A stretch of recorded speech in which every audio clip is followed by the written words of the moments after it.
इस साल को शुरू से ही बहुत अशुभ सा मान के चला जा रहा है। वो लिखते हैं, आप मरे जग प्रलय। एक पूरी पृथ्वी के ऊपर थोड़े से हिस्से में वो प्रलय देखने को मिलती है, जिसको हम बोलते हैं कि अब सब कुछ नष्ट हो जाएगा। ऐसा कभी नहीं होता। ये सृष्टि अरबों सालों से चल रही है। तो क्या वाकई में मंगल का जो असर है वो हुआ इस साल में, और ये है क्या?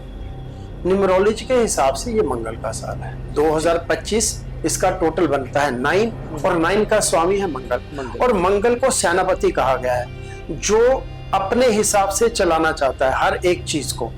तो आपका कहना है कि दिसंबर में जैसे ही मंगल निकलेंगे इससे, तो उसके बाद हालात बेहतर होंगे कुछ, या उसके बाद थोड़ी शांति हो जाएगी? जी।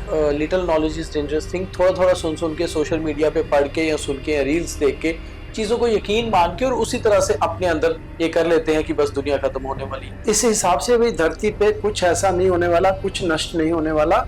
उसकी निश्चिंत चिंता छोड़ दो, नेचुरली वो उथल पुथल मचेगी। यही चीज आम जनता के साथ हो रही है, उनको समझ नहीं आ रही इस समय। आम जनता अपने देख ले, जो आपने अभी जन जय की बात कर रहे थे, वही चीज है। आम जनता को समझ नहीं आ रही, करे क्या? वो उथल पुथल जो है शनि देवता की मची हुई है। अब उथल पुथल वो भी शांत हो जाएगी। कोई यात्रा कंप्लीट नहीं हुई इस बार कोई भी यात्रा अपना अमरनाथ जी की देख लो आप, तो ये सफाई की है शनि देवता ने। लोगों को डराने वाली बात तो नहीं, जैसे आपने कहा अगले साल पूर्ण सफाई करनी है, करना इस चीज को पकड़ेगा कहाँ करनी है, ये भी समझो ना। लोगों को नहीं करेंगे कुछ। मैं फिर बोल रहा हूँ, यहाँ लोगों ने गंदगी डाली हुई है, खास करके धर्म स्थान पे। उन जगह की सफाई होगी। ये लोगों को नहीं मारना इन्होंने। साइंस और एस्ट्रोलॉजी दोनों अलग अलग ट्रैक पे चलती हैं, मगर ऑलमोस्ट चीजें सेम होती हैं। आप कैसे देखते हैं साइंस को, जैसे आप एक एस्ट्रोलॉजर? वही बात साइंस की और एस्ट्रोलॉजी की। साइंस से एस्ट्रोलॉजी नहीं निकली, लेकिन एस्ट्रोलॉजी से साइंस निकली है। ये उसका पार्ट है कि जो डेस्टिनी है, जो लिखा है वो होना है, होने को कोई नहीं टाल सकता। एस्ट्रोलॉजी कैसे देखती है इसको? एस्ट्रोलॉजी एक जीने की पद्धति है। उसमें आप बहुत कुछ चेंज कर सकते हो, क्योंकि भगवान कृष्ण गीता में लास्ट में कह गए कि कलयुग आएगा तो आपके हाथ में कर्म दे दिया, आप बदल सकते हो।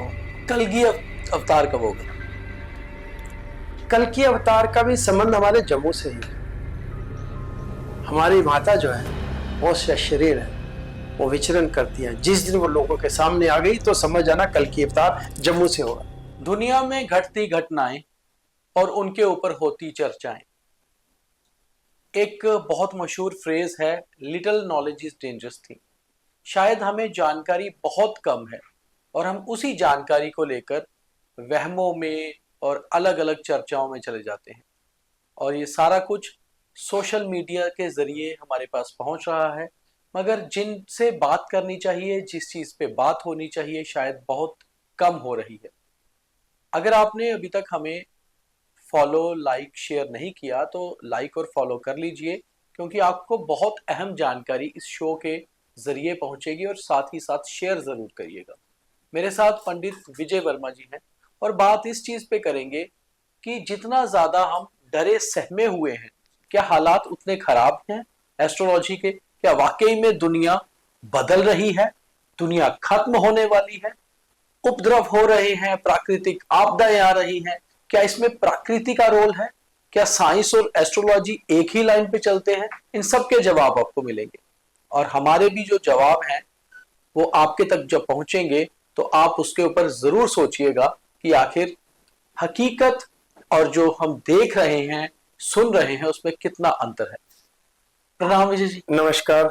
नमस्कार, जय माता दी सभी को। शारदीय नवरात्र चल रहे हैं, और नवरात्रों में बातचीत करना ज्यादा सही भी है, क्योंकि एक अच्छे शुभ दिन है।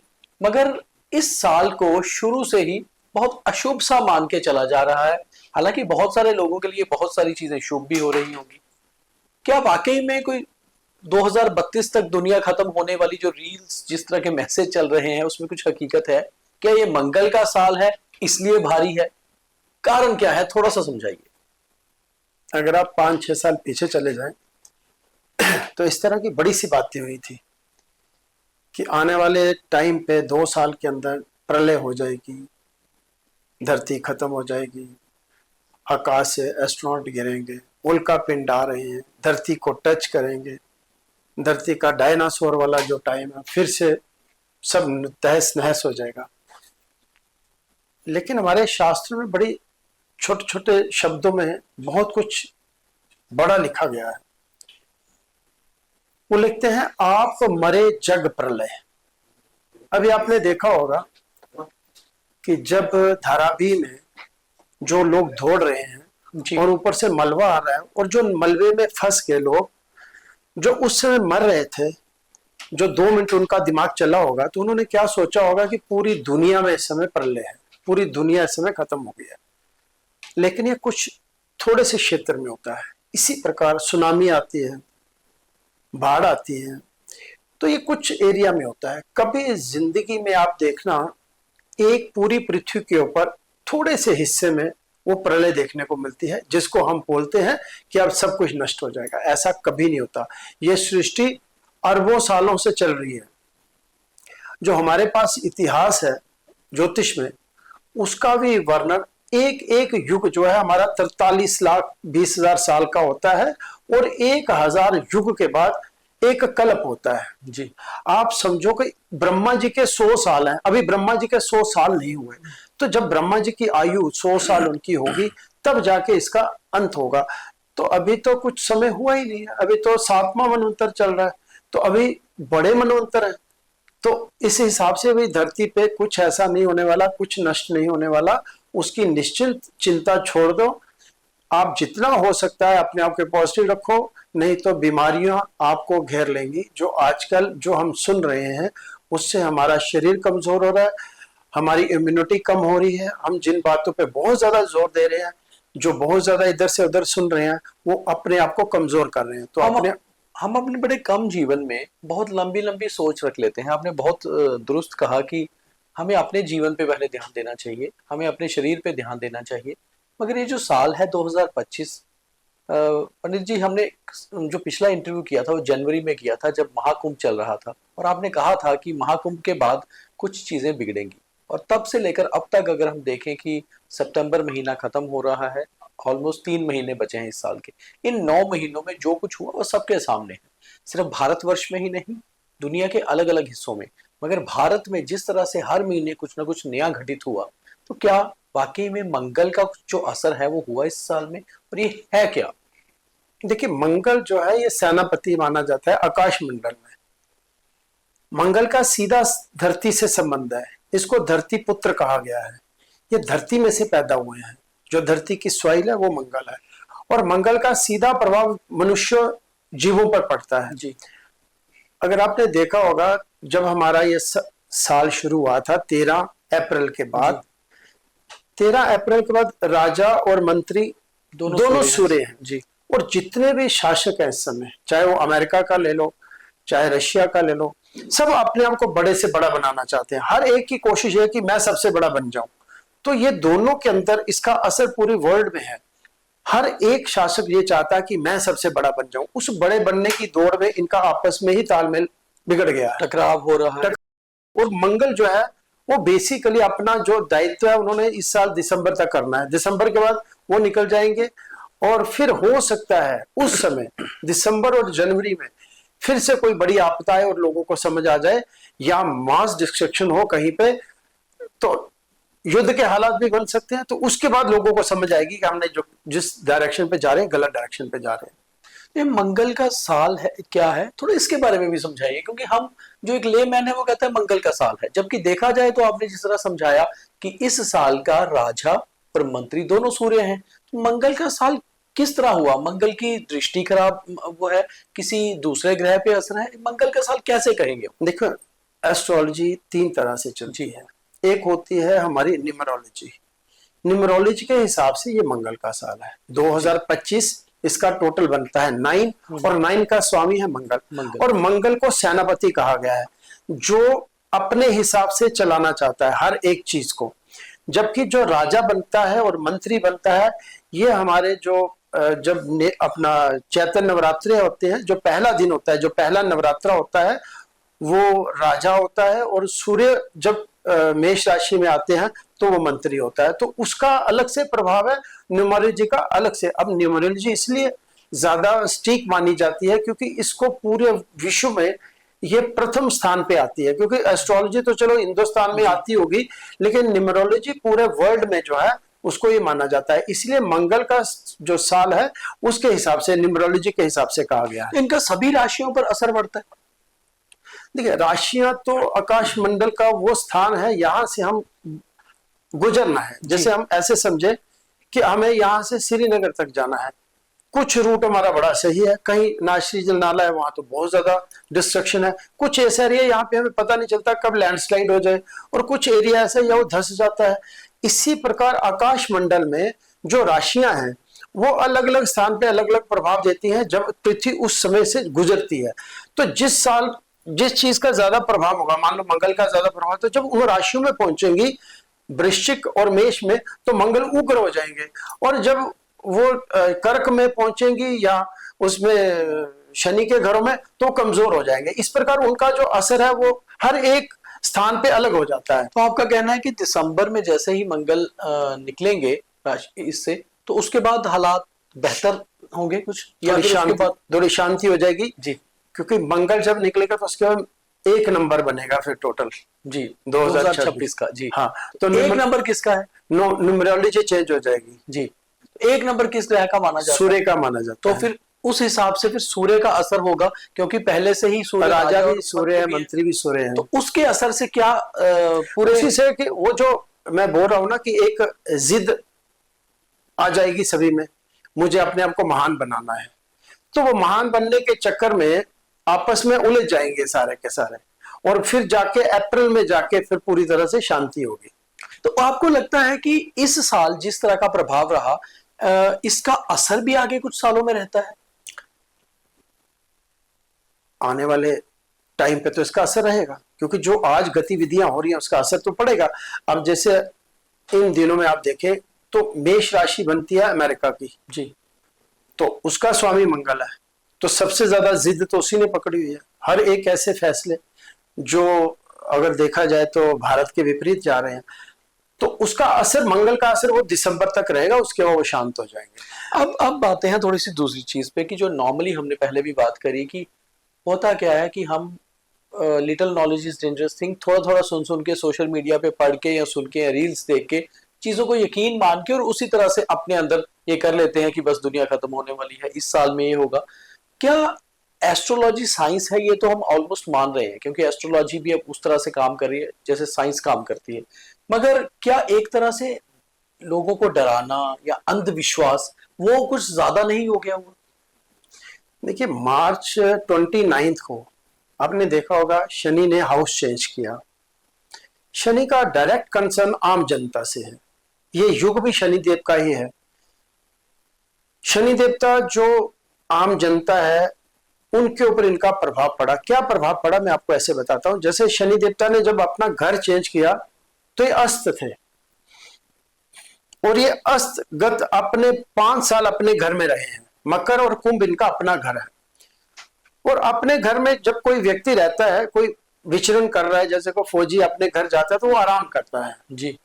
तो शनि देवता अपने घर में थे, अस्तगत को मान लीजिए सोए हुए हैं, और कोई व्यक्ति सोया हुआ है उसको आप उठा के सोए सोए और कहीं ऐसी जगह छोड़ दो, यहां बहुत बड़ी जगह है वो, और जब वो वहां उठेंगे वो तो अपने तरीके से उठेंगे कि मुझे वॉशरूम जाना है, मुझे ये करना है, तो लेकिन वहां पे उनको कुछ नहीं मिल रहा तो क्या करेंगे? परेशान होंगे। पहले जो आगे पीछे होगा उनको तंग करेंगे, हर जगह खोल के देखेंगे कौन सा कमरा कैसा है, कहाँ किचन है, कहाँ वॉशरूम है, कहाँ बाथरूम है। तो उस प्रकार से जब वो उथल पुथल मचाएंगे उस घर में तो नेचुरली वो उथल पुथल मचेगी। यही चीज आम जनता के साथ हो रही है, उनको समझ नहीं आ रही इस समय। आम जनता अपने देख ली, जो आपने भी जैन जय की बात कर रहे थे, वही चीज है। तो आम जनता को समझ नहीं आ रही, वो करे क्या? वो उथल पुथल जो है शनि देवता की मची हुई है। अब उथल पुथल वो भी शांत हो जाएगी और उसके बाद थोड़ा सेटल डाउन होंगे। बृहस्पति का जो घर है, बृहस्पति का घर है, जितने भी तीर्थ स्थान है या जहां जहां भी भगवान का भजन कीर्तन या भगवान के घर है, वहां पे शनि देवता ने जब वहां देखा कि यहाँ तो गंदगी मची, शनि देवता एक किस्म का कह लो सफाई करने वाले भी हैं, सफाई कर्मचारी भी हैं ये। तो जब इन्होंने वहां देखा तो उन्होंने सारे वो स्थान जो धर्म स्थान थे उनकी सफाई शुरू कर दी। इवन जो मैदानों में भी थे। आपने अगर देखा होगा प्रयागराज में 20 किलोमीटर तक लोगों ने, अगर 40 लोग वहां 40 करोड़ लोग गए हैं, तो वहां टेम्परेरी और सैनिटरी सिस्टम बनाया हुआ था, तो वहां पूरी की नदी गंदी कर दी, पूरे किनारे गंदे कर दिए, तो उन्होंने पूरे के पूरे साफ कर दिए वो। और इवन गंगा जी अंदर तक चली गई लोगों के, आधा किलोमीटर घरों के अंदर।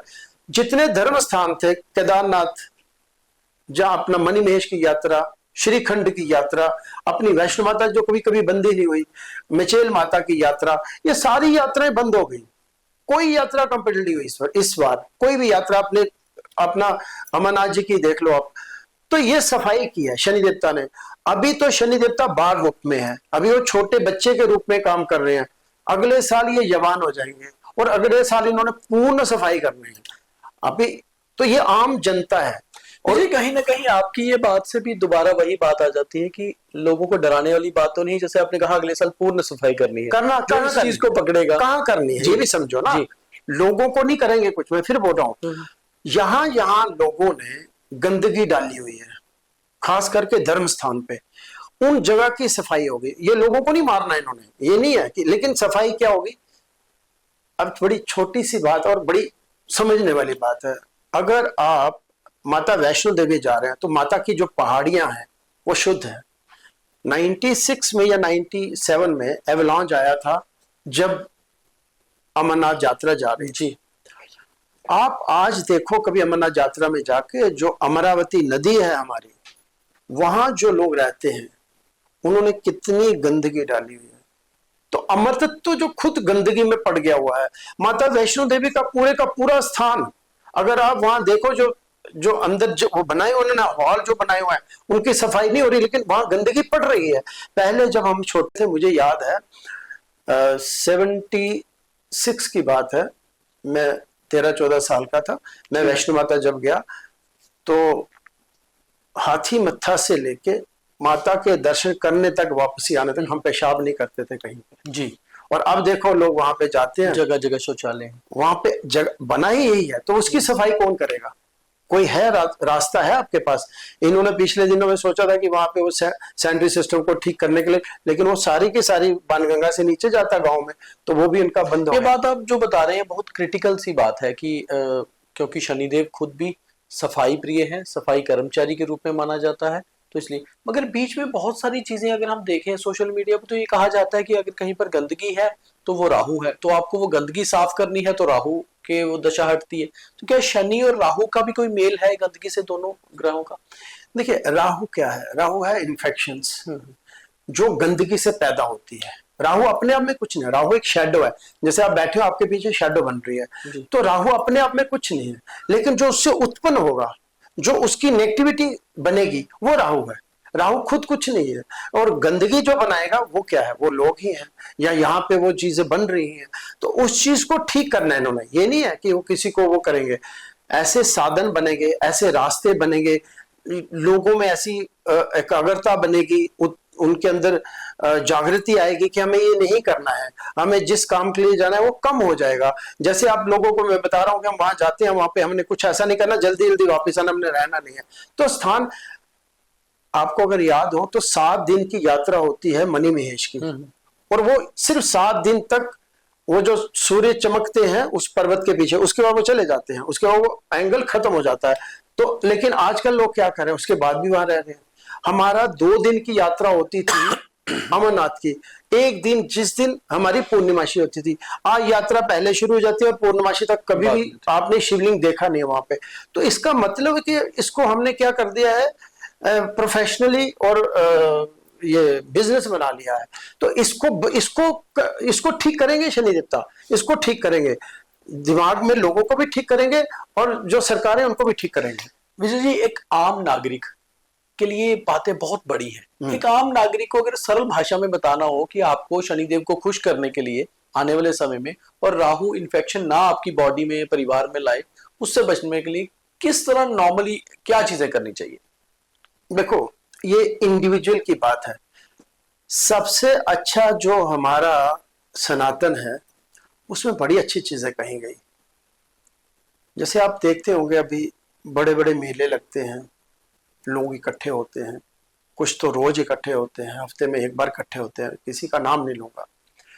लेकिन सनातन ने ये कहा कि आप अपने घर में बैठो, आप अपने घर से शुरू करो, आप किसी पे बोझ मत बनो। लेकिन उसका गलत मतलब लोगों ने निकाला। अब जब इस तरह के मेले लगते हैं 12-12 साल के बाद, वो क्या है, वो एक आकाशीय एक घटना है, उसको देखने के लिए होता है। अगर इस तरह के हालात बनते गए तो ये हमेशा नुकसानदायक है सबके लिए, हमारे लिए, सबके लिए।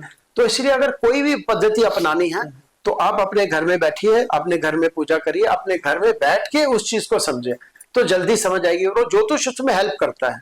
ज्योतिष आपको बताता है कि ये जो घटना धरती पे हो रही है, ये आकाश में हो रही है, तो आपके धरती पे देख रहे हो।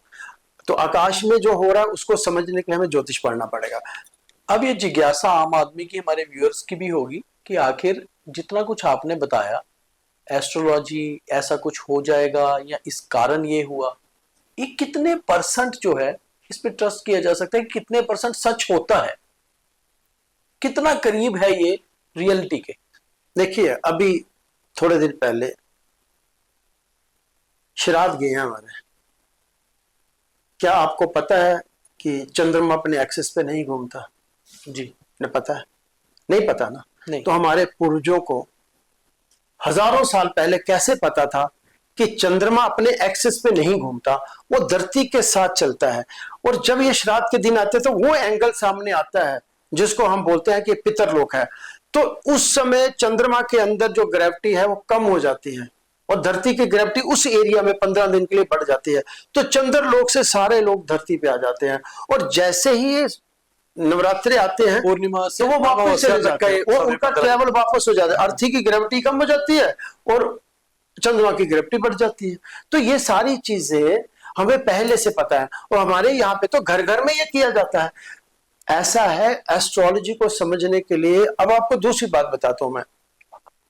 हमारा जो सूरज है ये अपने एक्सिस पे 26 डिग्री इधर, 26 उत्तरायण और दक्षिणायन होता है।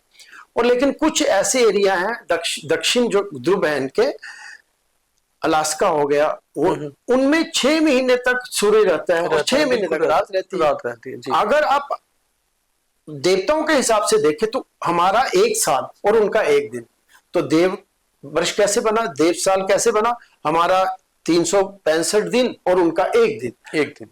एस्ट्रोलॉजी को हमने शुरू से समझा, महीने का चंद्रमा, साल का देव, पितरों का 1 महीना, जैसे अमावस के बाद पितर का दिन आता है, ऐसे ही साल के बाद देवताओं का। हमारे यहाँ पे क्या होता है, आज अगर हमने रामनवमी के दिन भगवान को स्नान कराया तो अगली रामनवमी को ही होगा। बिल्कुल। हमारे तो उनका तो 1 ही दिन हुआ ना, हमारा तो यहाँ साल हो गया, उनका 1 दिन हुआ।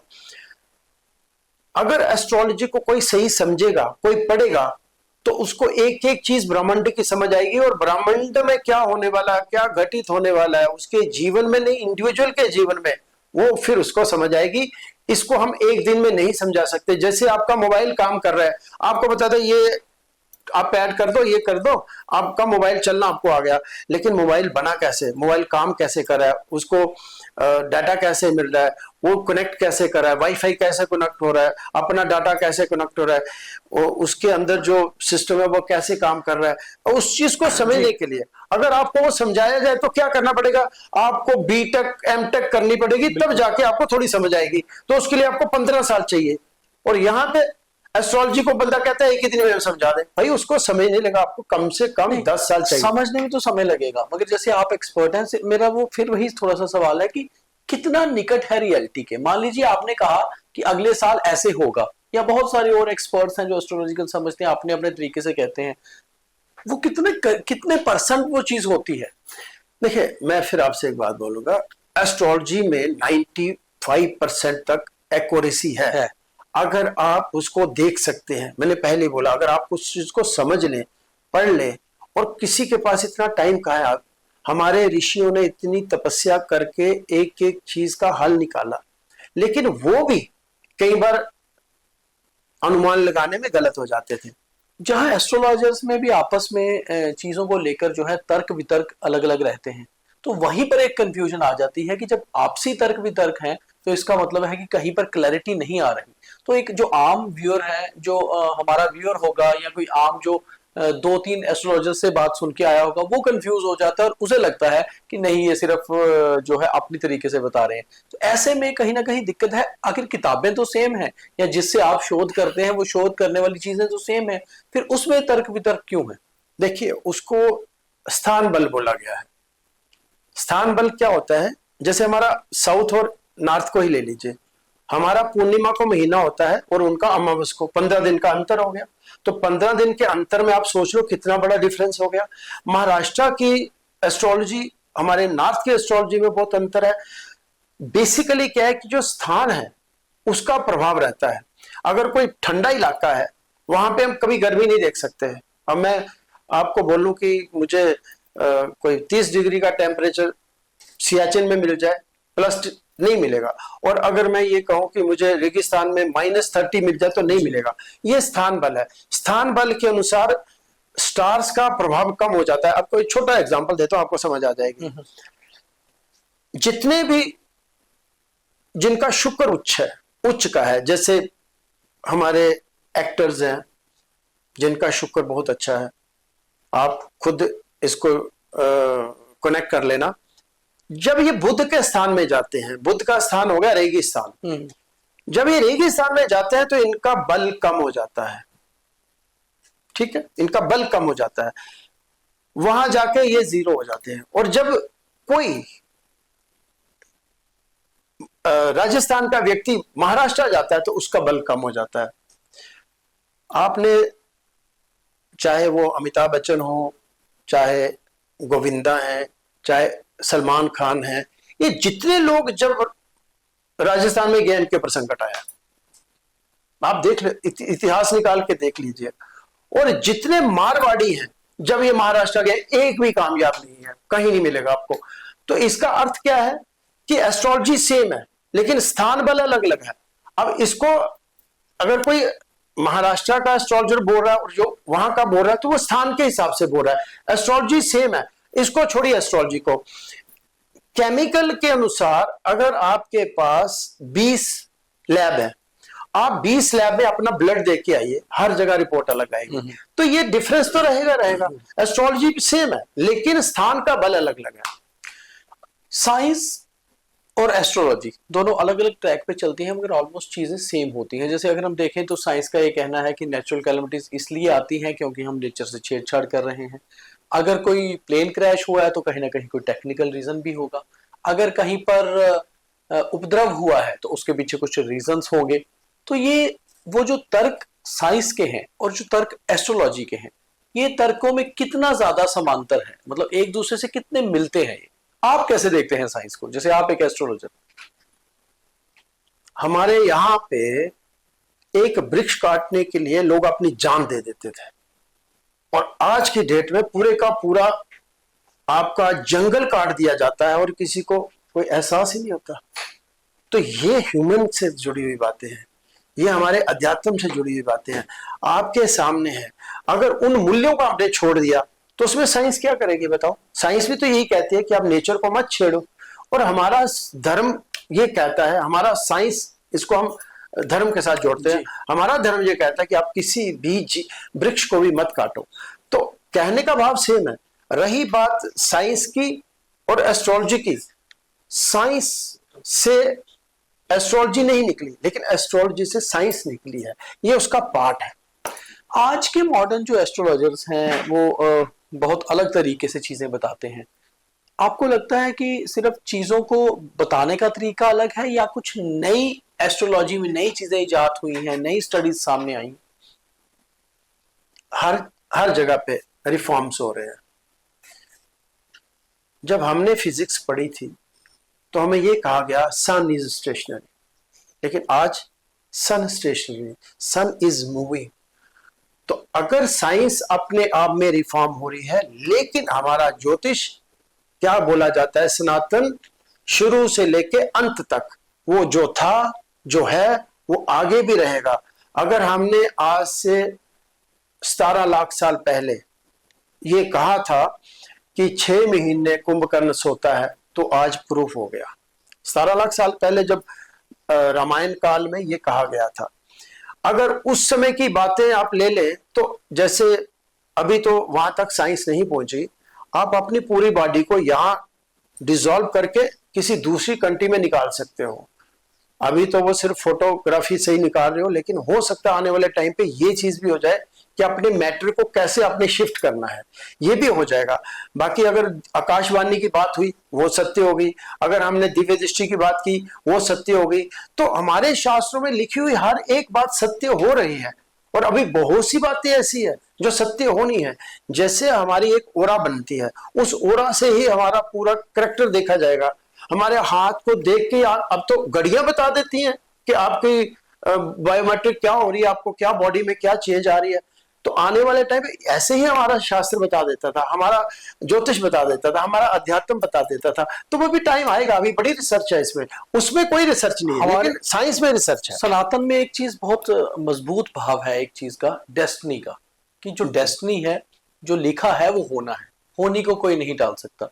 एस्ट्रोलॉजी कैसे देखती है इसको? मतलब एस्ट्रोलॉजी से क्या होनी को टाला जा सकता है, या फिर होनी ही जो है सच है, और उसके नीचे हम एस्ट्रोलॉजी में उसके बाकी चीजों पर काम करते हैं?